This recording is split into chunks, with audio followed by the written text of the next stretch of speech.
Над 95% од регистрираните земјоделски стопанства од општините Кочани, Зрновци и Чешиново Облешево кои поднеле барања за финансиска поддршка за 2021 година, веќе ги добиле картичките за зелена нафта. За сите нив од државниот буџет беа обезбедени над 108.000 евра. Во втората фаза останува да се распределат уште за 154 корисници. За да им го олесниме добивањето на поддршката, телефонски ги известуваме за терминот во кој можат да дојдат во нашите простории и да ја подигнат картичката, при што треба да покажат документ за лична идентификација. Истакна Горан Миладинов, раководител на подрачната единица за земјоделство во Кочани.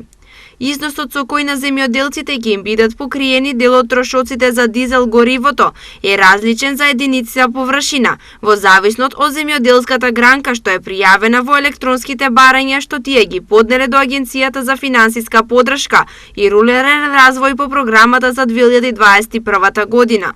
Рокот во кој треба да се искористат картичките за зелена нафта трае до 30 април годинава.